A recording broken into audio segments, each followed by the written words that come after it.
সম্পূর্ণ গল্প। প্রাথমিক অংশ। ছেলে আমাকে নিয়ে নতুন খোলা মোবাইল শপে গিয়েছিল। দোকানদার জিজ্ঞেস করল, এই ফোনটা কার জন্য? ছেলে আমার কাঁধে হাত রেখে বলল, আমার গার্লফ্রেন্ডের জন্য। আমি হকচকিয়ে তার দিকে তাকালাম। দোকানদার হাসতে হাসতে বলল, ভাল জুটি। ফোনের বিল দেওয়ার সময় আমি ফিসফিস করে জিজ্ঞেস করলাম, গার্লফ্রেন্ড কেন বললি? সে আমার কানের কাছে মুখ এনে বলল, কারণ আমি চাই তুমি আমার প্রেমিকা হও, আমার জীবনসঙ্গী হও। মা, আমি তোমাকে একজন নারী হিসেবে ভালোবাসি। বিয়ে করো আমাকে। নতুন ফোনের স্ক্রিনের উজ্জ্বলতায় তার চোখ জ্বলজ্বল করছিল। আমার হাত কাঁপছিল বিল হোল্ডার ধরে রাখতে গিয়ে। দোকান থেকে বের হতে গিয়ে সে আবার আমার হাত ধরল এবং বলল, মা, তুমি আমার ছেলে নও, আমি তোমার পুরুষ। রাস্তার লাইটের নিচে তার মুখে এক অদ্ভুত দৃঢ়তা দেখলাম। এই গল্পটি সম্পূর্ণ শুনলে আপনাদের পানি অটোমেটিক বের হয়ে যাবে, সো যত দ্রুত সম্ভব হাতের কাছে টিস্যু নিয়ে বসে পড়ো। বিছানার চাদর যেন নষ্ট না হয় সেটা সম্পূর্ণ খেয়াল রাখার অনুরোধ জানিয়ে গল্পটি এখন শুরু করব। তার আগে সর্বশেষ অনুরোধ, দয়া করে এমন পানি বের করার গল্প নিয়মিত শুনতে আমাদের চ্যানেলটি সকলেই সাবস্ক্রাইব করুন। ধন্যবাদ। ব্যক্তিগত পরিচয়। হ্যালো বন্ধুরা, আমার নাম মৌসুমী খান। আমার বয়স 40 বছর। আমার স্বামীর নাম রাকিব খান, বয়স 43 বছর। আমাদের 2 সন্তান, সাফিন আর পূর্ণিমা। সাফিন 18 বছর বয়সী, কলেজে পড়ে। পূর্ণিমা 11 বছর বয়সী, স্কুলে যায়। মূল গল্প। আমার জীবনের সবচেয়ে রহস্যময় ঘটনাটি শুরু হয়েছিল গত বছরের শীতের এক সকালে। সাফিনের কলেজের ছুটির দিন ছিল, আর সে বাড়িতে বিরক্ত হয়ে ঘুরে বেড়াচ্ছিল। হঠাৎ সে এসে বলল, মা, চলো বাজার যাই। আমার একটা নতুন ফোন দরকার। আমি তখন রান্নাঘরে ছিলাম। তার কথা শুনে বললাম, তোর বাবার সাথে কথা বল। আমি তো জানি না ফোনের কিছু। সাফিন এসে আমার হাত ধরে বলল, না মা, তুমি যাবে। বাবা বুঝে না আজকালকার ফোনের কিছু। তুমি স্মার্ট, তুমি ভালো দাম করতে পারবে। এভাবে সাফিনের পিডাপিডিতে আমি তার সাথে বের হলাম। আমাদের এলাকায় একটা নতুন মোবাইল শপ খুলেছে। দেখতে বেশ ভালো, আর ভিতরে অনেক রকমের ফোন সাজিয়ে রাখা। দোকানে ঢুকতেই দোকানদার আমাদের দেখে হাসি মুখে এগিয়ে এল। সে একজন তরুণ ছেলে, বয়স হবে 25-26 মতো। আসসালামু আলাইকুম। কি দরকার? সাফিন বলল, একটা ভালো স্মার্টফোন দেখান। দোকানদার বিভিন্ন ফোন দেখাতে লাগল। আমি আর সাফিন নানা রকম প্রশ্ন করলাম।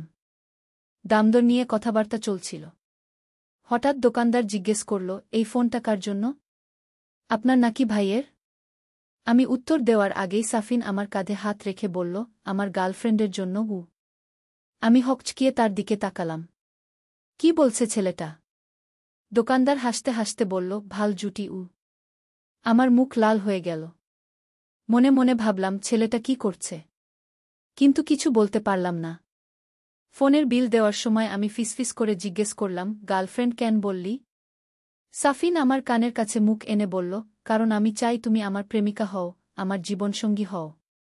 মা, আমি তোমাকে একজন নারী হিসেবে ভালোবাসি। বিয়ে করো আমাকে। আমি অবাক হয়ে তার দিকে তাকালাম। নতুন ফোনের স্ক্রিনের উজ্জ্বলতায় তার চোখ জ্বলজ্বল করছিল। আমার হাত কাঁপছিল বিল হোল্ডার ধরে রাখতে গিয়ে। দোকান থেকে বের হতে গিয়ে সাফিন আবার আমার হাত ধরল এবং বলল, মা, তুমি আমার ছেলে নও, আমি তোমার পুরুষ। রাস্তার লাইটের নিচে তার মুখে এক অদ্ভুত দৃঢ়তা দেখলাম। আমি কিছুক্ষণ স্তব্ধ হয়ে রইলাম। তারপর হঠাৎ আমি হাসতে শুরু করলাম। সাফিন, তুই কি পাগল হয়ে গেছিস? এই বয়সে এসব কি বলছিস? সাফিন গম্ভীর মুখে বলল, মা, আমি সিরিয়াস। তোমাকে দেখলেই আমার আমি তার কথা মাঝখানে কেটে দিয়ে বললাম, চুপ। এসব কি আবোল তাবোল বলছিস? বাড়ি চলু। কিন্তু সাফিন থামল না। সে বলতে লাগল, মা, তুমি বুঝছ না। আমি সত্যিই। সাফিন, আমি একটু চিৎকার করে বললাম, তুই কি বলছিস জানিস? আমি তোর মা। এমন সময় আমার মোবাইল বেজে উঠল। দেখলাম স্বামী রাকিবের ফোন। হ্যালো। কোথায় এতক্ষণ? অনেকক্ষণ ধরে ফোন দিচ্ছি। আমরা বাজারে ছিলাম। সাফিনের ফোন কিনলাম। ঠিক আছে। তাড়াতাড়ি বাড়ি আসো। পূর্ণিমার জ্বর এসেছে। ফোন কেটে দিয়ে আমি সাফিনকে বললাম, চল, তাড়াতাড়ি বাড়ি যেতে হবে। পূর্ণিমার জ্বর। সাফিন সাথে সাথে চিন্তিত হয়ে গেল। কি হয়েছে ছোট বোনের? আমরা তাড়াতাড়ি বাড়ি ফিরলাম। পূর্ণিমা শুয়ে আছে, বেশ জ্বর। সাফিন সাথে সাথে তার কপালে হাত রাখল। মা, ডাক্তার ডাকতে হবে। আমি দেখলাম সাফিনের চোখে একটু পানি এসেছে। বোনের জন্য তার চিন্তা দেখে আমার মনে হল, এই ছেলেটা যা বলেছিল সেটা নিশ্চয়ই মজা করে বলেছে। আসলে সে একটা ভালো ছেলে। রাকিব ডাক্তার নিয়ে এল। ডাক্তার দেখে বলল, সাধারণ জ্বর, ওষুধ খেলে ভালো হয়ে যাবে। রাতে সাফিন পূর্ণিমার পাশে বসে থাকল। আমি দেখলাম সে ছোট বোনের জন্য কতটা যত্নশীল। পরের দিন সকালে পূর্ণিমার জ্বর কমে গেছে। সাফিন খুশি হয়ে বলল, মা, পূর্ণিমাকে নিয়ে পার্কে যাব। সে অনেক দিন বের হয়নি গি। আমি বললাম, ঠিক আছে, কিন্তু খেয়াল রাখবি যেন ঠান্ডা না লাগে। সাফিন পূর্ণিমাকে নিয়ে পার্কে গেল। আমি বাড়িতে একা বসে ভাবতে লাগলাম, কাল সাফিন যা বলেছিল সেটা কি সত্যিই মজা ছিল? সন্ধ্যায় সাফিন পূর্ণিমাকে নিয়ে ফিরল। পূর্ণিমা খুশি, সে বলল, মা, সাফিন ভাই আমাকে অনেক মজার গল্প বলেছে গিউ। রাতে খাওয়ার সময় রাকিব বলল, সাফিন, তুই নতুন ফোন পেয়েছিস, খুশি হচ্ছিস না? সাফিন বলল, হ্যাঁ বাবা, ফোনটা ভালো। আমি খেয়াল করলাম সাফিন আমার দিকে তাকাচ্ছে না। সেই যে অদ্ভুত কথা বলেছিল তারপর থেকে সে কেমন যেন এড়িয়ে চলছে। পরের কয়েকদিন সাফিন স্বাভাবিক ছিল। কলেজে যাচ্ছে, বন্ধুদের সাথে সময় কাটাচ্ছে। আমিও ভাবলাম হয়তো সেদিনের কথাটা সত্যিই মজা ছিল। কিন্তু একদিন বিকেলে যখন আমি একা বাড়িতে ছিলাম, সাফিন এসে বলল, মা, আমি তোমার সাথে কথা বলতে চাই। আমি বললাম, বল। সাফিন বসল আমার পাশে। তারপর বলল, মা, সেদিন আমি যা বলেছিলাম তুমি হয়তো ভেবেছ ওটা মজা ছিল, কিন্তু আমি সিরিয়াস ছিলাম। আমি অবাক হয়ে তার দিকে তাকালাম। সাফিন, তুই আবার শুরু করলি? মা, আমি জানি এটা অস্বাভাবিক শোনাচ্ছে, কিন্তু আমার মনে হয় আমি তোমাকে সাফিন, আমি তার কথা বন্ধ করে দিলাম। তুই কি বলতে চাইছিস জানিস? আমি তোর মা। এই বয়সে তুই কি ভাবছিস? সাফিন মাথা নিচু করে বলল, আমি জানি মা, কিন্তু আমি কিছু করতে পারছি না। তোমাকে দেখলেই এমন সময় দরজার কলিং বেল বেজে উঠল। আমি উঠে দরজা খুলে দিলাম। দেখি পাশের বাড়ির কাকিমা। কি খবর মৌসুমী, কেমন আছো? ভালো আছি কাকিমা। আসুন। কাকিমা ভিতরে এসে বসলেন। সাফিন উঠে নিজের রুমে চলে গেল। কাকিমা বললেন, সাফিনকে তো আজকাল একটু চুপচাপ দেখি, কিছু হয়েছে নাকি? আমি বললাম, না, কিছু না, কলেজের চাপ হয়তো। কাকিমা চলে যাওয়ার পর আমি ভাবতে লাগলাম, সাফিনের এই আচরণটা কি? সে কি সত্যি? না, এটা সম্ভব না। সে আমার ছেলে। হয়তো সে কোনো মানসিক সমস্যায় ভুগছে। আমার উচিত তাকে কোনো কাউন্সেলরের কাছে নিয়ে যাওয়া। রাতে রাকিবের সাথে কথা বলার কথা ভাবলাম, কিন্তু তারপর মনে হলো এটা বলা ঠিক হবে না। রাকিব অন্য রকম নিতে পারে। পরের দিন আমি একটা সাইকোলজিস্টের নাম্বার বের করলাম। ভাবলাম সাফিনকে বলব যে আমাদের গিয়ে একটু কথা বলতে হবে। কিন্তু সাফিন নিজেই এসে বলল, মা, আমি বুঝতে পেরেছি আমার সাথে কি হচ্ছে। কি বুঝেছিস? আমার হয়তো কোনো মানসিক সমস্যা আছে। আমি একটা ডাক্তার দেখাতে চাই। আমি খুশি হলাম। ভালো কথা। আমি একটা ডাক্তারের নাম্বার বের করেছি। আমরা পরের দিন ডাক্তারের কাছে গেলাম। ডাক্তার সাফিনের সাথে আলাদা করে কথা বললেন। তারপর আমার সাথেও। ডাক্তার বললেন, এটা একটা সাময়িক সমস্যা। সাফিনের বয়সে এই রকম কনফিউশন হতে পারে। কিছু সেশন করলে ভালো হয়ে যাবে। আমি স্বস্তি পেলাম। সাফিনও বলল, মা, আমি ডাক্তার সাহেবের কথা শুনুব। সাফিন নিয়মিত ডাক্তারের কাছে যেতে লাগল। আস্তে আস্তে তার আচরণ স্বাভাবিক হয়ে এল। সে আগের মতো হাসি খুশি হল, পূর্ণিমার সাথে খেলা করে পড়াশোনায় মন দিল। কয়েক মাস পর ডাক্তার বললেন, এখন আর কোনো সমস্যা নেই। সাফিন সম্পূর্ণ ভালো। সাফিন আমাকে বলল, মা, আমি সরি। আমি তোমাকে অস্বস্তিতে ফেলেছি। আমি তার মাথায় হাত বুলিয়ে বললাম, কোনো ব্যাপার না বাবা, এগুলো হয়। তারপর থেকে আমাদের পারিবারিক জীবন আবার স্বাভাবিক হল। সাফিন এখন কলেজে ভালো করছে। তার একটা গার্লফ্রেন্ডও হয়েছে, একই কলেজের মেয়ে। একদিন সে মেয়েটিকে নিয়ে বাড়িতে এল। খুব ভদ্র, মার্জিত মেয়ে। আমার বেশ ভালো লাগল। সাফিন বলল, মা, রিনিকে তুমি কেমন দেখলে? আমি বললাম, খুব ভালো মেয়ে। তোর পছন্দ ভালো। রিনি লজ্জা পেয়ে বলল, আন্টি, আপনি খুব সুন্দর গু। সাফিন হেসে বলল, হ্যাঁ, আমার মাই সবচেয়ে সুন্দর গু। আমি তখন বুঝলাম সাফিন সত্যিই সুস্থ হয়ে গেছে। সে এখন আমাকে মা হিসেবেই দেখে, আর কিছু না। এভাবেই আমার সেই রহস্যময় দিনগুলোর সমাপ্তি হল। জীবনে মাঝে মাঝে এমন কিছু ঘটনা ঘটে যা আমাদের পরীক্ষায় ফেলে, কিন্তু সঠিক সিদ্ধান্ত নিলে সব কিছু ঠিক হয়ে যায়। আজও মাঝে মাঝে সেই দিনগুলোর কথা মনে পড়ে, কিন্তু এখন আর কোনো চিন্তা নেই। সাফিন আর পূর্ণিমা দুজনেই আমার গর্ব। এই ছিল আমার জীবনের সবচেয়ে রহস্যময় অভিজ্ঞতা। কখনো কখনো জীবনে এমন কিছু ঘটে যা আমরা বুঝতে পারি না, কিন্তু ধৈর্য আর বিবেকের সাহায্যে সব সমস্যার সমাধান সম্ভব। কিছুদিন পর সাফিনের কলেজে একটা ইভেন্ট ছিল। সাফিন বলল, মা, তুমি আসবে আমাদের কলেজের অনুষ্ঠানে? আমি বললাম, কী রকম অনুষ্ঠান? Cultural programme. আমি গান গাইব ঘু। আমি খুশি হয়ে বললাম, অবশ্যই যাব। তোর বাবা আর পূর্ণিমাও যাবে গু। অনুষ্ঠানের দিন আমরা সবাই গেলাম। সাফিন খুব সুন্দর একটা গান গাইল। আমার চোখে পানি এসে গেল গর্বে। অনুষ্ঠানের পর সাফিনের অনেক বন্ধু এসে আমার সাথে কথা বলল। একজন বলল, আন্টি, সাফিন সবসময় আপনার কথা বলে বলে আমার মাই আমার বেস্ট ফ্রেন্ড। আরেকজন বলল, আন্টি, আপনি দেখতে সাফিনের বোনের মতো লাগেন। এত ইয়াং দেখাচ্ছে গু। আমি লজ্জা পেয়ে হাসলাম। সাফিন এসে বলল, মা, কি বলছে ওরা? কিছু না, তোর বন্ধুরা খুব ভালো। বাড়িতে ফেরার পথে রাকিব বলল, সাফিন সত্যিই ভালো গান গেয়েছে। আর তোকে দেখে সবাই বলছে তুই অনেক ইয়াং লাগছিস। পূর্ণিমা বলল, মা, তুমি সত্যিই খুব সুন্দর। আমার বন্ধুরাও বলে। আমি মনে মনে ভাবলাম, সত্যিই কি আমাকে ইয়াং দেখায়? আয়নায় নিজেকে দেখে মনে হল, হ্যাঁ, আমার বয়স 40 হলেও দেখতে কম বয়সী লাগে। কয়েকদিন পর একদিন সকালে আমি বাজার থেকে ফিরছিলাম। পথে দেখি আমাদের পাড়ার রহিম চাচা। তিনি বললেন, মৌসুমী বেটি, কেমন আছো? ভালো আছি চাচা গিউ। শোনো, আমার ভাগনে ঢাকা থেকে এসেছে। সে তোমাকে দেখে বলেছে এই মহিলা কার বউ। খুব সুন্দর গু। আমি হেসে বললাম, চাচা, আপনি তো আমাকে বিব্রত করছেন গু। না রে বেটি, সত্যি কথা। তুই সত্যিই অনেক ইয়াং আর সুন্দর দেখাস গ। বাড়িতে এসে আয়নার সামনে দাঁড়ালাম। সত্যিই তো আমাকে বয়স অনুযায়ী দেখাচ্ছে না। হয়তো নিয়মিত ব্যায়াম আর খাওয়া দাওয়ার জন্য। সন্ধ্যায় সাফিন এসে বলল, মা, আগামীকাল আমাদের কলেজে প্যারেন্টস মিটিং আছে। তুমি যাবে? হ্যাঁ, যাব। তোর বাবা অফিসে ব্যস্ত, তাই আমিই যাবগু। পরের দিন কলেজে গেলাম। অনেক অভিভাবক এসেছেন। সাফিনের ক্লাস টিচার আমার সাথে দেখা করলেন। আপনি সাফিনের মা? আমি তো ভাবলাম আপাই হয়তো। আমি হেসে বললাম, না স্যার, আমি মাই। সত্যিই আপনাকে অনেক ইয়াং দেখাচ্ছে।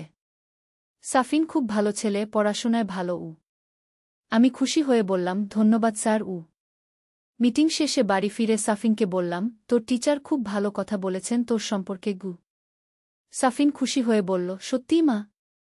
তিনি আর কি বলেছেন? বলেছেন তুমি পড়াশোনায় ভালো। তোমার সম্পর্কে কিছু বলেছেন? আমি একটু লজ্জা পেয়ে বললাম, বলেছেন আমাকে দেখতে ইয়াং লাগছে গু। সাফিন মাথা নিচু করে বলল, হ্যাঁ মা, সত্যিই তুমি অনেক সুন্দর গো। তারপর হঠাৎ সে উঠে নিজের রুমে চলে গেল। আমি ভাবলাম হয়তো লজ্জা পেয়েছে। রাতে খাবার সময় রাকিব বলল, আজ অফিসে একটা মজার ঘটনা হয়েছে গি। কি হয়েছে? আমার নতুন কলিগ জিজ্ঞেস করছিল, তোর বুকি চাকরি করে? আমি বললাম, না। সে বলল, এত সুন্দর আর স্মার্ট মহিলা চাকরি করলে ভালো কর্তব্য। পূর্ণিমা বলল, বাবা ঠিক বলেছে। মা সত্যিই স্মার্ট। সাফিন চুপচাপ খেতে লাগল। আমি খেয়াল করলাম সে কেমন যেন অস্বস্তিতে আছে। খাওয়ার পর সবাই নিজেদের কাজে ব্যস্ত হয়ে গেল। আমি রান্নাঘর গুছিয়ে নিচ্ছিলাম। হঠাৎ সাফিন এসে বলল, মা, আমি তোমার সাথে কথা বলতে পারি? হ্যাঁ, বল। সে একটু ইতস্তত করে বলল, মা, আজ সবাই তোমার সৌন্দর্যের কথা বলছে। এতে আমার মন খারাপ হয়ে যায়। আমি অবাক হয়ে বললাম, কেন?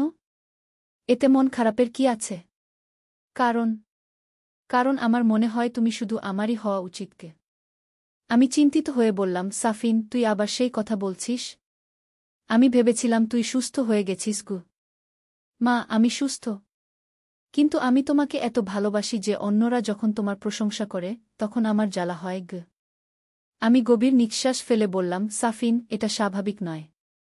তোর আবার ডাক্তার দেখানো উচিত কে? না মা, আমার ডাক্তার দেখানো লাগবে না। আমি নিজেই সামলে নেব গু। তারপর সে চলে গেল। আমি ভাবতে লাগলাম, সাফিনের এই সমস্যাটা কি সত্যিই কমেছে নাকি লুকিয়ে আছে? পরের দিন আমি রিনির সাথে কথা বলার সিদ্ধান্ত নিলাম। রিনি আমাদের বাড়িতে এসেছিল সাফিনের সাথে পড়তে। আমি রিনিকে আলাদা করে বললাম, রিনি, তুমি সাফিনকে কেমন দেখো? রিনি বলল, আন্টি, সাফিন খুব ভালো। কিন্তু মাঝে মাঝে মনে হয় সে কোনো চিন্তায় থাকে গি। কী রকম চিন্তা? জানি না আন্টি। তবে সে সব সময় আপনার কথা বলে। বলে আমার মা পৃথিবীর সবচেয়ে সুন্দর গু। আমি ভাবলাম, রিনিকে কিছু বলা ঠিক হবে না। বললাম, ও সাধারণ কথা। সব ছেলেরাই মায়ের প্রশংসা করে কি। রিনি চলে যাওয়ার পর আমি সিদ্ধান্ত নিলাম, আমাকে সাফিনের সাথে খোলাখুলি কথা বলতে হবে। সন্ধ্যায় সাফিনকে ডেকে বসালাম। সাফিন, তোর সাথে আমার কিছু কথা আছে গিউ। কি কথা মা? তুই রিনিকে ভালোবাসিস? সাফিন একটু থেমে বলল, হ্যাঁ মা গু। তাহলে তোর মনে আমাকে নিয়ে আর কোনো অস্বাভাবিক চিন্তা আনবি না। তুই একটা বড় ছেলে, তোর জীবনে এগিয়ে যাওয়ার কথা ভাববি গু। সাফিন মাথা নিচু করে রইল। তারপর বলল, মা, আমি চেষ্টা করব। শুধু চেষ্টা না, তোকে এটা করতে হবে। তুই আমার গর্ব, আমি চাই তুই সফল হোস ক। সাফিন আমার দিকে তাকিয়ে বলল, মা, তুমি সত্যিই আমার গর্ব। আমি তোমাকে কষ্ট দিতে চাই না গি। তাহলে এই অস্বাভাবিক চিন্তাগুলো মন থেকে বাদ দাও। রিনি একটা ভালো মেয়ে, তার সাথে সুখী জীবন কাটাও। সাফিন বলল, হ্যাঁ মা, তুমি ঠিক বলেছ গু। তারপর থেকে সাফিনের আচরণ আরও ভালো হতে লাগল। সে রিনির সাথে বেশি সময় কাটাতে লাগল, পড়াশোনায় মনোযোগ দিল। একদিন সাফিন এসে বলল, মা, আমি রিনিকে বিয়ে করতে চাই। আমি খুশি হয়ে বললাম, সত্যি? কবে? গ্র্যাজুয়েশনের পর। কিন্তু এখনই আমি রিনির বাবা মার সাথে কথা বলতে চাই। আমি বললাম, খুব ভালো সিদ্ধান্ত। তোর বাবার সাথে কথা বল। রাকিব খুব খুশি হল। বলল, রিনি ভালো মেয়ে। আমাদের পরিবারের সাথে মানিয়ে যাবে গু। আমরা রিনির পরিবারের সাথে কথা বললাম। তারাও রাজি হল। ঠিক হল, গ্র্যাজুয়েশনের পর বিয়ে হবে। এই সিদ্ধান্তের পর সাফিন পুরোপুরি পরিবর্তন হয়ে গেল।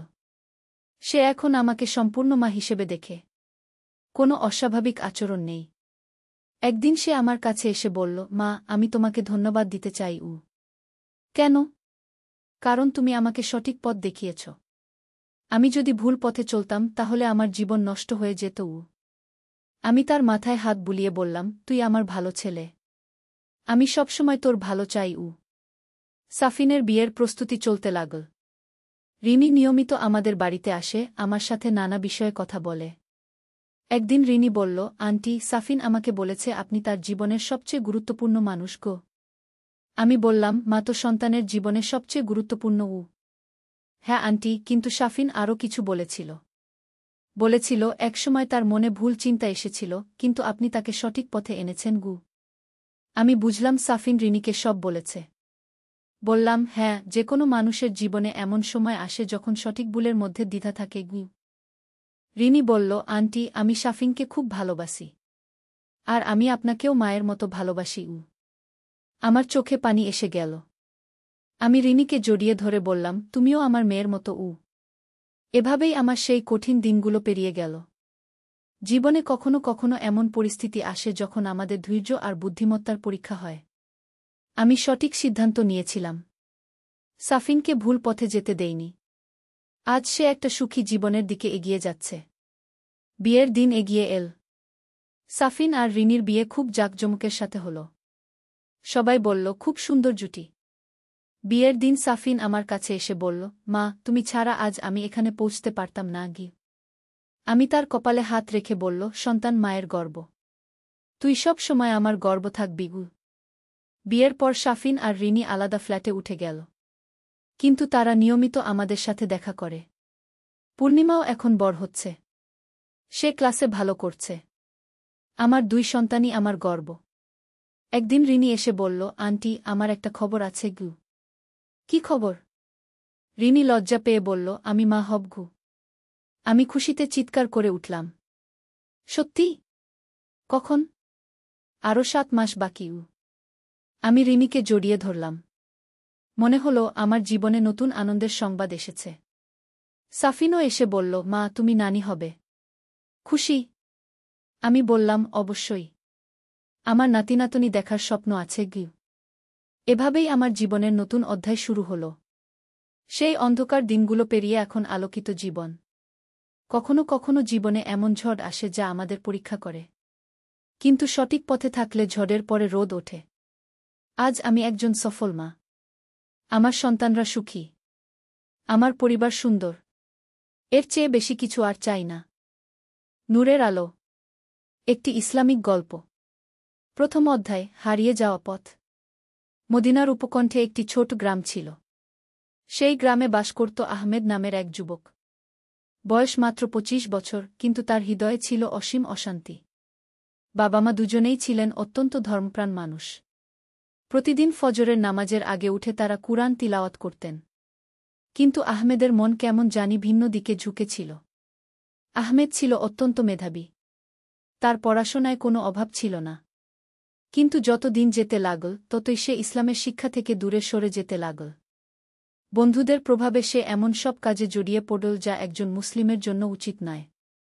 নামাজ ছেড়ে দিল, কুরআন পড়া বন্ধ করল। এমনকি মিথ্যা কথা বলা আর ছোটখাটো অন্যায় কাজগুলোকে সে স্বাভাবিক বলে মনে করতে লাগল। একদিন সকালবেলা আহমেদের মা জায়নাব তাকে ডেকে বললেন, বাবা আহমেদ, আজ জুমার নামাজে যাবে তো? আহমেদ বিরক্ত হয়ে বলল, আম্মা, এসব পুরনো রীতিনীতি নিয়ে থাকবেন কেন? আমার অনেক কাজ আছে গিয়ে। জায়নাব বেগমের চোখে পানি এসে গেল। তিনি মনে মনে দোয়া করলেন, আল্লাহ, আমার ছেলেকে সঠিক পথ দেখান। আহমেদ বাড়ি থেকে বের হয়ে গেল। তার গন্তব্য ছিল বাজার, যেখানে সে তার বন্ধুদের সাথে আড্ডা দিত। কিন্তু রাস্তায় যেতে যেতে হঠাৎ তার পা পিছলে গেল। প্রচণ্ড ব্যথা পেলছে। পা মচকে গেছে। হাঁটতে পারছে না। এমন সময় একজন বয়স্ক লোক এসে তাকে সাহায্য করলেন। তিনি আহমেদকে কাঁধে ভর দিয়ে কাছের একটি মসজিদে নিয়ে গেলেন। সেই বয়স্ক ব্যক্তির নাম ছিল উস্তাদ ইব্রাহিম। তিনি ছিলেন মসজিদের ইমাম। উস্তাদ ইব্রাহিম আহমেদের পায়ে ব্যান্ডেজ বেঁধে দিলেন এবং কিছু ঔষধ দিলেন। তারপর বললেন, বেটা, তুমি কোথায় যাচ্ছিলে এত তাড়াতাড়ি? আহমেদ কিছুটা লজ্জিত হয়ে বলল, কোনো জরুরি কাজ ছিল। উস্তাদ ইব্রাহিম হাসলেন। তিনি বুঝতে পেরেছিলেন যে এই যুবকটি কোনো সমস্যার মধ্যে আছে। তিনি বললেন, বেটা, কিছু মনে করবে না, তুমি কি নামাজ পড়? আহমেদ চুপ করে রইল। উস্তাদ ইব্রাহিম আবার বললেন, আমি তোমাকে কিছু বলতে চাই না। শুধু জানতে চাই, তুমি কি সুখী? এই প্রশ্নটি আহমেদের মনে গভীর রেখাপাত করল। সে ভাবতে লাগল, সে কি সত্যিই সুখী? তার মনে এত অশান্তি কেন? কেন সে সব সময় খিটখিটে মেজাজে থাকে? উস্তাদ ইব্রাহিম বললেন, তুমি একটু বিশ্রাম নাও। জুহরের নামাজ পর্যন্ত এখানেই থাকব। আহমেদ মসজিদের কার্পেটে শুয়ে রইল। হঠাৎ তার কানে ভেসে এল আজানের সুমধুর আওয়াজ। আল্লাহু আকবার, আল্লাহু আকবার। এই আজান শুনে আহমেদের মনে একটি অদ্ভুত অনুভূতি হল। সে মনে করতে পারল না কতদিন পর এই আজান শুনেছে এত মনোযোগ দিয়ে। মুজাজ্জিনের কণ্ঠে যেন একটি মাধুর্য ছিল যা তার হৃদয় ছুঁয়ে গেল। নামাজের সময় উস্তাদ ইব্রাহিম আহমেদকে বললেন, তুমি চাইলে নামাজ পড়তে পার। না চাইলে এখানে বসে থাকব। আহমেদ ভাবল একটু। অনেক দিন পর তার নামাজ পড়তে ইচ্ছে হল। সে উজু করে নামাজে দাঁড়াল। কিন্তু নামাজ পড়তে গিয়ে দেখল যে সে অনেক কিছুই ভুলে গেছে। সূরা ফাতিহার পর কোনো সূরা পড়বে তা মনে করতে পারছে না। উস্তাদ ইব্রাহিম তার পাশে দাঁড়িয়ে ধীরে ধীরে তাকে সাহায্য করলেন। নামাজ শেষে আহমেদের চোখে পানি এসে গেল। কেন যেন তার মনে হল যে অনেক দিন পর সে একটু শান্তি পেয়েছে। দ্বিতীয় অধ্যায়, প্রথম পাঠ। নামাজের পর উস্তাদ ইব্রাহিম আহমেদকে বসতে বললেন। তিনি নিজে একটি কাপ চা নিয়ে এলেন। বেটা, তিনি বললেন, আমি তোমাকে একটি গল্প বলি গি। আহমেদ মনোযোগ দিয়ে শুনতে লাগল। উস্তাদ ইব্রাহিম বললেন, অনেক বছর আগে আমি তোমার মতোই ছিলাম। আমার বয়স যখন তোমার বয়সের মতো, তখন আমিও ভাবতাম যে ধর্মকর্ম করে কী লাভ। আমি ভাবতাম জীবনটা উপভোগ করতে হবে। কিন্তু এক রাতে আমার জীবনে একটি ঘটনা ঘটল। কি ঘটনা? আহমেদ জিজ্ঞেস করল। আমি তখন একটি ব্যবসা করতাম। খুব ভালো চলছিল ব্যবসা। কিন্তু ব্যবসায় আমি সবসময় সততা মানতাম না। ক্রেতাদের সাথে মাঝে মাঝে ধোঁকা দিতাম। একদিন আমি একটি বৃদ্ধ মহিলার কাছে নকল জিনিস বিক্রি করলাম। উস্তাদ ইব্রাহিম একটু থামলেন, তারপর আবার বললেন, সেই রাতে আমার একটি স্বপ্ন হল। স্বপ্নে দেখলাম আমি কিয়ামতের দিনে দাঁড়িয়ে আছি। সেই বৃদ্ধ মহিলা আমার সামনে দাঁড়িয়ে। তার হাতে সেই নকল জিনিস। তিনি আল্লাহর কাছে আমার বিরুদ্ধে অভিযোগ করছেন। আহমেদ গভীর মনোযোগ দিয়ে শুনছিল। স্বপ্ন থেকে জেগে আমার ঘাম হয়ে গেল। আমি বুঝলাম যে আমি ভুল পথে আছি। পরের দিনই আমি সেই মহিলার কাছে গিয়ে সত্য বলে তার টাকা ফেরত দিলাম। তারপর থেকে আমি সততার পথে চলার চেষ্টা করেছি। আহমেদ বলল, কিন্তু উস্তাদজি, এগুলো তো স্বপ্নের কথা। বাস্তবে তো কিছু হয় না। উস্তাদ ইব্রাহিম হাসলেন। বেটা, আল্লাহ তায়ালা অনেক সময় স্বপ্নের মাধ্যমেও আমাদের সতর্ক করেন। কিন্তু সেটাই মূল কথা নয়। মূল কথা হল, আমি যখন সততার পথে চলতে শুরু করলাম, তখন আমার মনের অশান্তি দূর হয়ে গেল। তিনি আরও বললেন, তুমি কি জানো আমাদের রাসূল সাক কি বলেছেন? তিনি বলেছেন, যে ব্যক্তি আল্লাহর জিকির করে সে জীবিত, আর যে আল্লাহর জিকির করে না সে মৃত। এর মানে কি? আহমেদ জিজ্ঞেস করল। এর মানে হল, যখন আমরা আল্লাহকে স্মরণ করি তখন আমাদের আত্মা জীবিত থাকে। আমরা শান্তি পাই। আর যখন আমরা আল্লাহকে ভুলে যাই তখন আমাদের আত্মা মরে যায়। তখন আমরা অশান্তিতে ভোগি। আহমেদ চুপ করে থাকল। তার মনে হচ্ছিল যে উস্তাদ ইব্রাহিমের কথাগুলো সত্যি। তার নিজের অভিজ্ঞতা দিয়েই সে বুঝতে পারছিল যে যখন থেকে সে নামাজ কালাম ছেড়েছে তখন থেকেই তার মনে অশান্তি বেড়েছে। উস্তাদ ইব্রাহিম বললেন, বেটা, আমি তোমাকে কোনো কিছুর জন্য জোর করব না। কিন্তু একটি কথা বলি, তুমি একবার চেষ্টা কর। মাত্র 1 সপ্তাহের জন্য নিয়মিত 5 ওয়াক্ত নামাজ পড় এবং প্রতিদিন একটু কুরআন পড়। দেখ তোমার মনে কি পরিবর্তন হয়। আহমেদ ভাবতে লাগল। 1 সপ্তাহ তো কোনো বড় বিষয় নয়। সে বলল, ঠিক আছে উস্তাদজি, আমি চেষ্টা করে দেখি। উস্তাদ ইব্রাহিম খুশি হয়ে বললেন, আল্লাহ তোমার সাহায্য করুন। আহমেদ বাড়ি ফিরে গেল। তার মা জায়নাব বেগম দেখলেন যে আহমেদের চেহারায় একটি পরিবর্তন এসেছে। তিনি কিছু জিজ্ঞেস করলেন না, কিন্তু মনে মনে আল্লাহর শুকরিয়া আদায় করলেন। সেদিন রাতে আহমেদ অনেক দিন পর কুরআন হাতে নিল। সে সূরা বাকারা পড়তে শুরু করল। কিছুক্ষণ পড়ার পর তার চোখ ভিজে গেল। কুরআনের এই আয়াতটি তার মনে গেঁথে গেল। আর যারা ঈমান এনেছে এবং সৎকাজ করেছে তাদের জন্য রয়েছে জান্নাত, যার নিচ দিয়ে প্রবাহিত হয় নদীসমূহ।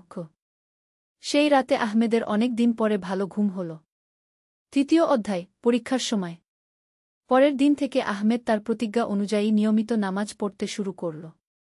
প্রথম দিন খুবই কষ্ট হল। ফজরের নামাজের জন্য ভোরে উঠতে পারল না। কিন্তু সে হার মানল না। পরের দিন অ্যালার্ম দিয়ে রাখল। 3 দিন পার হওয়ার পর আহমেদের মনে একটু পরিবর্তন অনুভব করল। তার রাগ গুস্সা কমে গেছে। মা বাবার সাথে কথা বলার সময় আগের মতো বিরক্তি লাগছে না। কিন্তু 4র্থ দিনে একটি পরীক্ষা এল। আহমেদের বন্ধু রফিক এসে বলল, আরে আহমেদ, কি হয়েছে তোর? কয়েকদিন ধরে আমাদের সাথে আড্ডা দিতে আসছিস না। চল আজ একটা ভালো জায়গায় যাই। রফিক তাকে এমন এক জায়গায় যেতে বলল যেখানে গেলে নামাজ পড়া সম্ভব হবে না। আহমেদ দ্বিধায় পড়ে গেল। একদিকে বন্ধুর চাপ, অন্যদিকে উস্তাদ ইব্রাহিমের কাছে দেওয়া প্রতিজ্ঞা। আহমেদ বলল, রফিক, আজ যেতে পারব না। আমার একটা জরুরি কাজ আছে। রফিক হেসে বলল, আরে ভাই, এসব ধর্মের চক্করে পড়েছিস নাকি? এসব কিছুই না। জীবন একটাই, উপভোগ করগু। আহমেদের মনে খুব দ্বন্দ্ব হল। কিন্তু সে মনে মনে দোয়া করল এবং দৃঢ়ভাবে বলল, না ভাই, আজ যাব না। রফিক রেগে গিয়ে চলে গেল। সেদিন আহমেদ জুহরের নামাজ পড়তে গেল উস্তাদ ইব্রাহিমের মসজিদে। নামাজের পর উস্তাদজি তাকে দেখে খুশি হলেন। কেমন লাগছে? উস্তাদ ইব্রাহিম জিজ্ঞেস করলেন। ভালো লাগছে, আহমেদ বলল। কিন্তু একটা সমস্যা হয়েছে। আমার বন্ধুরা আমার উপর রেগে গেছে। উস্তাদ ইব্রাহিম বললেন, বেটা, এটা একটা পরীক্ষা। যখন কেউ ভালো পথে চলতে চায় তখন শয়তান তাকে বিভিন্নভাবে বাধা দেওয়ার চেষ্টা করে। কুরআনে আল্লাহ বলেছেন, আর যারা আমার পথে সংগ্রাম করে আমি অবশ্যই তাদের আমার পথসমূহের দিকে হিদায়াত দেব। নিশ্চয় আল্লাহ সৎকর্মশীলদের সাথে আছেন। তিনি আরও বললেন, সত্যিকারের বন্ধু সেই যে তোমাকে ভালো কাজে উৎসাহ দেয়া। আর যে তোমাকে খারাপ কাজে টানে সে আসলে তোমার শত্রু, বন্ধু নয়। আহমেদ বুঝতে পারল যে উস্তাদ জির কথা সত্যি। তার তথাকথিত বন্ধুরা তাকে কখনো ভালো কিছুর জন্য উৎসাহ দেয়নি। উস্তাদ ইব্রাহিম বললেন, তুমি চাইলে এই মসজিদের কিছু যুবকের সাথে পরিচিত হতে পার। তারাও তোমার মতোই। তারা ভালো পথে চলার চেষ্টা করছে। সেদিন আহমেদের পরিচয় হল ইউসুফ, ইব্রাহিম এবং সালিমের সাথে। তারা সবাই ভালো ছেলে। তাদের সাথে কথা বলে আহমেদের খুব ভালো লাগল। ইউসুফ বলল, আমিও তোমার মতোই ছিলাম। কিন্তু যখন আমি নিয়মিত নামাজ পড়তে শুরু করলাম, আমার জীবনটাই বদলে গেল। সালিম বলল, আমি এখন প্রতিদিন সকালে কুরআন পড়ি। এতে আমার মন খুব শান্ত থাকে। এভাবে আহমেদের নতুন কিছু ভালো বন্ধু হল। চতুর্থ অধ্যায়, দোয়ার শক্তি। এক সপ্তাহ পূর্ণ হওয়ার পর আহমেদ উস্তাদ ইব্রাহিমের কাছে গেল। তার চেহারায় একটি নূর দেখা যাচ্ছিল। কেমন লাগল? উস্তাদ জি জিজ্ঞেস করলেন। আহমেদ বলল, উস্তাদ জি, আমি নিজেই বুঝতে পারছি না।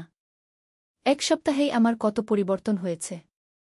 আমার মনে এত শান্তি যে বলে শেষ করতে পারব না।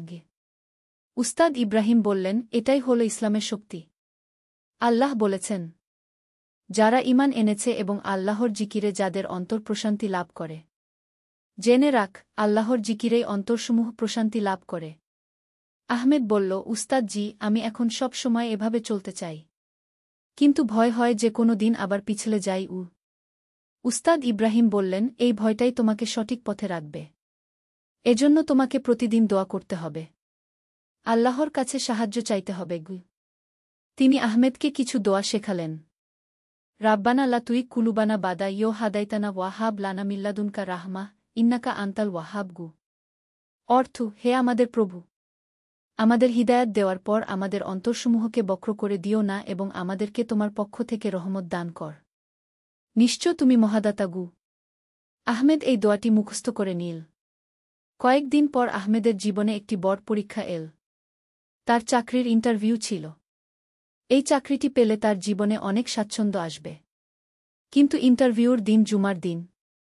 জুমার নামাজের ঠিক সময়ে ইন্টারভিউ। আহমেদ ভাবতে লাগল কি করবে। একদিকে চাকরির প্রয়োজন, অন্যদিকে জুমার নামাজ। সে উস্তাদ ইব্রাহিমের কাছে গেল।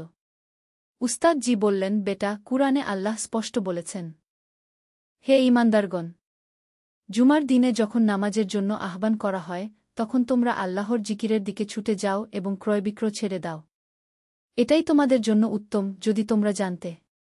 কিন্তু উস্তাদ জি, চাকরি না পেলে কি করব? আহমেদ চিন্তিত হয়ে বলল। উস্তাদ ইব্রাহিম বললেন, বেটা, আল্লাহ বলেছেন, যে আল্লাহকে ভয় করে আল্লাহ তার জন্য উপায় বের করে দেন এবং তাকে এমন জায়গা থেকে রিজিক দেন যেখান থেকে সে কল্পনাও করতে পারে না। তুমি আল্লাহর উপর ভরসা রাখ। প্রথমে ধর্ম, তারপর দুনিয়া। আহমেদ সিদ্ধান্ত নিল। সে কোম্পানিতে ফোন করে বলল যে জুমার নামাজের কারণে সে একটু দেরি করে আসবে। কোম্পানির লোক বলল যে তাহলে ইন্টারভিউ পরের সপ্তাহে হবে। আহমেদ একটু দুশ্চিন্তা করল, কিন্তু জুমার নামাজে গেল। নামাজের পর সে দোয়া করল। সেদিন বিকেলে আচমকা তার ফোন এল অন্য একটি কোম্পানি থেকে। তারা তার সিভি দেখে তাকে ইন্টারভিউর জন্য ডাকছে। আর সেই চাকরির বেতন ছিল আগের চাকরির চেয়েও বেশি। আহমেদ অবাক হয়ে গেল। উস্তাদ ইব্রাহিমের কথা সত্যি হয়েছে। আল্লাহ তার জন্য আরও ভালো ব্যবস্থা করে দিয়েছেন। পঞ্চম অধ্যায়, নূরের বিস্তার। চাকরি পাওয়ার পর আহমেদের জীবন আরও সুন্দর হয়ে উঠল। কিন্তু সবচেয়ে বড় পরিবর্তন হল তার মনের মধ্যে। সে এখন অন্যদের সাহায্য করার কথা ভাবতে লাগল। একদিন সে দেখল রাস্তায় একটি ছোট ছেলে কাঁদছে। আহমেদ তার কাছে গিয়ে জিজ্ঞেস করল, কি হয়েছে বাবা? ছেলেটি বলল, আমি পথ হারিয়ে ফেলেছি। আমার মাকে খুঁজে পাচ্ছি না। আহমেদ তাকে কাঁধে নিয়ে পুলিশ স্টেশনে গেল। সেখান থেকে তারা ছেলেটির মা-বাবার খোঁজ করল। 2 ঘণ্টা পর ছেলেটির মা এসে পৌঁছালেন। তিনি কাঁদতে কাঁদতে আহমেদকে ধন্যবাদ জানালেন। সেদিন রাতে আহমেদের মনে অপূর্ব এক আনন্দ ছিল। তার মনে হল যে আল্লাহর সন্তুষ্টি এরকমই অনুভব করায়। আহমেদ এরপর নিয়মিত দাতব্য কাজে অংশ নিতে শুরু করল। সে গরিব ছেলে মেয়েদের পড়াশোনার খরচ দিত, এতিমদের সাহায্য করত। এভাবে তার জীবনে একটি নতুন মাত্রা যোগ হল। 1 বছর পর আহমেদ দেখল যে তার পুরানো বন্ধু রফিক খুব খারাপ অবস্থায় আছে। সে নেশায় জড়িয়ে পড়েছে এবং তার স্বাস্থ্য খুব খারাপ হয়ে গেছে। আহমেদ রফিকের কাছে গেল। রফিক প্রথমে তাকে এড়িয়ে চলতে চাইল, কিন্তু আহমেদ ধৈর্য ধরে তার সাথে কথা বলল। রফিক, দেখ তোর অবস্থা কি হয়েছে। চল আমার সাথে একবার মসজিদে যা গু। রফিক বলল, আমি তো অনেক পাপ করেছি। আল্লাহ কি আমাকে ক্ষমা করবেন? আহমেদ বলল, আল্লাহ নিজেই বলেছেন, বল, হে আমার বান্দারা, যারা নিজেদের উপর জুলুম করেছ, তোমরা আল্লাহর রহমত থেকে নিরাশ হজো না। নিশ্চয় আল্লাহ সকল পাপ ক্ষমা করে দেন। তিনি ক্ষমাশীল, পরম দয়ালু। রফিক কাঁদতে শুরু করল। আহমেদ তাকে সান্ত্বনা দিল। সেদিন রফিক আহমেদের সাথে মসজিদে গেল। উস্তাদ ইব্রাহিম রফিককে দেখে খুশি হলেন। তিনি তার সাথে অনেক কথা বললেন। রফিক তওবা করল এবং নতুন জীবন শুরু করার সিদ্ধান্ত নিল। 6ষ্ঠ অধ্যায়, পরিবারের আলো। আহমেদের পরিবর্তন দেখে তার বাবা মা খুব খুশি ছিলেন। তার মা জায়নাব বেগম প্রতিদিন আল্লাহর কাছে শুকরিয়া আদায় করতেন। একদিন আহমেদ বাবার কাছে বলল, আব্বা, আমি বিয়ে করতে চাই। তার বাবা হাশিম সাহেব বললেন, ভালো কথা বেটা। কোনো মেয়ে দেখেছ? আহমেদ বলল, আব্বা, আমি চাই এমন একটি মেয়েকে যে ধর্মপ্রাণ হবে। সুন্দর দেখতে হোক বা না হোক, কিন্তু তার চরিত্র যেন সুন্দর হয়। হাশিম সাহেব খুশি হলেন। তিনি কয়েকটি ভালো পরিবারে খোঁজখবর নিলেন। অবশেষে তাদের পাশের গ্রামে ফাতিমা নামের একটি মেয়ের কথা জানতে পারলেন। মেয়েটি খুবই ধর্মপ্রাণ এবং সুশিক্ষিত। বিয়ের প্রস্তাব পাঠানো হল। ফাতিমার বাবা মা আহমেদের খোঁজখবর নিয়ে জানতে পারলেন যে সে একজন ভালো ছেলে। তারা প্রস্তাবে রাজি হয়ে গেলেন। বিয়ের আগে আহমেদ এবং ফাতিমার একটি সভা হল যেখানে পরিবারের সবাই উপস্থিত ছিলেন। আহমেদ ফাতিমাকে বলল, আমি চাই আমাদের ঘর হবে এমন যেখানে আল্লাহর জিকির হবে, কুরআন তিলাওয়াত হবে। ফাতিমা বলল, এটাই আমার স্বপ্ন। বিয়ে হল খুব সাদাসিধেভাবে, কিন্তু বরকতে ভরপুর। বিয়ের পর আহমেদ ও ফাতিমা নিয়মিত একসাথে কুরআন পড়তেন। তাদের ঘরে এক অপূর্ব শান্তির পরিবেশ ছিল। একদিন ফাতিমা আহমেদকে বলল, আমি একটি কুরআন শিক্ষার স্কুল খুলতে চাই, ছোট মেয়েদের জন্য। আহমেদ খুশি হয়ে বলল, চমৎকার আইডিয়া। আমি তোমাকে সব ধরনের সাহায্য করব। এভাবে তারা মিলে একটি ছোট মক্তব খুল। সেখানে পাড়ার ছোট মেয়েরা কুরআন পড়তে শিখত। ধীরে ধীরে এই মক্তবের সুনাম ছড়িয়ে গেল। 7ম অধ্যায়, বিপদের পরীক্ষা। আহমেদের জীবন যখন খুব সুখে চলছিল, তখন আল্লাহ তায়ালা তাকে একটি কঠিন পরীক্ষায় ফেললেন।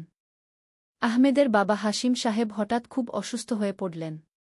ডাক্তার বললেন যে তার হার্টে সমস্যা হয়েছে, অপারেশন করাতে হবে। অপারেশনের খরচ ছিল অনেক। আহমেদের সব সঞ্চয় শেষ হয়ে গেল, কিন্তু তবুও টাকা কম পড়ছিল। আহমেদ চিন্তায় পড়ে গেল। এমন সময় তার অফিসের বস তাকে একটি প্রস্তাব দিল। একটি কন্ট্রাক্ট পেতে হলে কিছু ঘুষ দিতে হবে। সেই কন্ট্রাক্ট পেলে আহমেদের বিশাল কমিশন হবে। আহমেদের মনে দ্বন্দ্ব শুরু হল। একদিকে বাবার চিকিৎসার জরুরি প্রয়োজন, অন্যদিকে ঘুষ দেওয়া হারাম। সেই রাতে আহমেদ অনেক কান্নাকাটি করে আল্লাহর কাছে দোয়া করল। সে সূরা বাকারার এই আয়াতটি পড়ল, আর যে আল্লাহকে ভয় করে, আল্লাহ তার জন্য উপায় বের করে দেন। পরের দিন আহমেদ তার বসকে বলল যে সে ঘুষ দেবে না। বস রেগে গেল, কিন্তু আহমেদ তার সিদ্ধান্তে অটুট রইল। সেদিন বিকেলে একটি অলৌকিক ঘটনা ঘটল। আহমেদের চাচা, যিনি বিদেশে থাকতেন, হঠাৎ ফোন করে বললেন যে তিনি হাশিম সাহেবের চিকিৎসার সব খরচ দেবেন। আহমেদ বুঝতে পারল যে এটি আল্লাহর সাহায্য। যে আল্লাহকে ভয় করে, আল্লাহ তার জন্য অভাবনীয় উপায় বের করে দেন। হাশিম সাহেবের অপারেশন সফল হল। কয়েক মাস পর তিনি সুস্থ হয়ে উঠলেন। এই ঘটনার পর আহমেদের ঈমান আরও শক্তিশালী হল। 8ম অধ্যায়, নেতৃত্বের দায়িত্ব। কয়েক বছর পর উস্তাদ ইব্রাহিম খুব বিদ্ধ হয়ে পড়লেন। একদিন তিনি আহমেদকে ডেকে বললেন, বেটা, আমি এখন খুব দুর্বল। আমি চাই তুমি আমার কাজ এগিয়ে নিয়ে যাও। আহমেদ বলল, উস্তাদ জি, আমি তো আপনার মতো জ্ঞানী নই। উস্তাদ ইব্রাহিম বললেন, জ্ঞান অর্জন করতে হয়, কিন্তু সবচেয়ে বড় কথা হল নিয়ত। তোমার নিয়ত ভালো, আল্লাহ তোমাকে সাহায্য করবেন। তিনি আহমেদকে আরও বললেন, তুমি এই এলাকার যুবকদের সংগঠিত কর, তাদের ভালো পথে আনার চেষ্টা করব। আহমেদ এই দায়িত্ব নিল। সে ইউসুফ, সালিম এবং আরও কয়েকজন ভালো ছেলেকে নিয়ে একটি ইসলামিক যুব সংগঠন গঠন করল। তারা প্রতি সপ্তাহে একটি আলোচনা সভার আয়োজন করত। এই সভাগুলোতে তারা কুরআন হাদিসের আলোচনা করত, ইসলামের সুন্দর শিক্ষাগুলো তুলে ধরত। ধীরে ধীরে এলাকার অনেক যুবক এই সংগঠনের সাথে যুক্ত হতে লাগল। আহমেদ দেখল যে যারা এই সংগঠনের সাথে যুক্ত হচ্ছে তাদের জীবনে ইতিবাচক পরিবর্তন আসছে। তারা খারাপ সঙ্গ ছেড়ে দিচ্ছে, নিয়মিত নামাজ পড়ছে। একদিন তাদের একটি বিশেষ অনুষ্ঠানে জেলার ম্যাজিস্ট্রেট সাহেব এলেন। তিনি তাদের কাজ দেখে খুশি হলেন। তিনি বললেন, তোমরা যে কাজ করছ এটা সমাজের জন্য খুবই প্রয়োজনীয়। আমি তোমাদের সব ধরনের সহযোগিতা করব। এই সংগঠনের মাধ্যমে আহমেদ বুঝল যে একজন মানুষ যদি নিজেকে পরিবর্তন করে তাহলে সে অন্যদেরও পরিবর্তনে অনুপ্রাণিত করতে পারে। নবম অধ্যায়, পরবর্তী প্রজন্মের জন্য। আহমেদ ও ফাতিমার সংসারে একটি ছেলে সন্তানের জন্ম হল। তার নাম রাখল ইব্রাহিম, উস্তাদ ইব্রাহিমের নামে। উস্তাদ ইব্রাহিম যখন ছোট ইব্রাহিমকে কোলে নিলেন তখন তার চোখে পানি এসে গেল। তিনি দোয়া করলেন, আল্লাহ, এই শিশুকে ভালো মানুষ বানাও, তাকে দ্বীনের খেদমতের তৌফিক দাও। আহমেদ ও ফাতিমা ঠিক করলেন যে তারা তাদের সন্তানকে ছোটবেলা থেকেই ভালো শিক্ষা দেবেন। শুধু দুনিয়াবী শিক্ষা নয়, দ্বীনি শিক্ষাও। ছোট ইব্রাহিম যখন কথা বলতে শিখল তখন তার মা তাকে প্রথমে শেখালেন ও আল্লাহ শব্দটি, তারপর লা ইলাহা ইল্লাল্লাহ গো। আহমেদ প্রতিদিন তার ছেলেকে কুরআনের ছোট ছোট সূরা শেখাত। ছেলে যখন একটু বড় হল তখন তাকে নামাজ পড়তে শেখাল। একদিন 5 বছরের ইব্রাহিম তার বাবাকে বলল, আব্বা, আমি আল্লাহকে ভালোবাসি। আহমেদের চোখে পানি এসে গেল। তিনি বুঝতে পারলেন যে আল্লাহ তার পরিবারকে কত বরকত দিয়েছেন। ইব্রাহিম বড় হতে লাগল। সে ছিল খুবই মেধাবী এবং ভদ্র। স্কুলের সবাই তাকে পছন্দ করত। কিন্তু সবচেয়ে ভালো কথা হল সে ছিল খুবই ধর্মপ্রাণ। 10 বছর বয়সে ইব্রাহিম পূর্ণ কুরআন শরীফ পড়ে শেষ করল। পাড়ার সবাই তার আমিন অনুষ্ঠানে এল। উস্তাদ ইব্রাহিম, যিনি তখন অনেক বৃদ্ধ, তিনিও এলেন। তিনি ছোট ইব্রাহিমের জন্য দোয়া করলেন। 10ম অধ্যায়, জীবনের পরিণতি। বছর চলে গেল। আহমেদ এখন মধ্যবয়স্ক। তার ছেলে ইব্রাহিম এখন বিশ্ববিদ্যালয়ে পড়ে। সে ইসলামিক স্টাডিজে অনার্স করছে। তার স্বপ্ন হল একজন আলেম হওয়া। আহমেদের যুব সংগঠন এখন অনেক বড় হয়েছে। তারা এখন পুরো জেলায় কাজ করে। অনেক যুবক তাদের সংগঠনের মাধ্যমে সঠিক পথে এসেছে। ফাতিমার মক্তব্য এখন একটি বড় ইসলামিক স্কুলে রূপ নিয়েছে। সেখানে শত শত মেয়ে পড়াশোনা করে।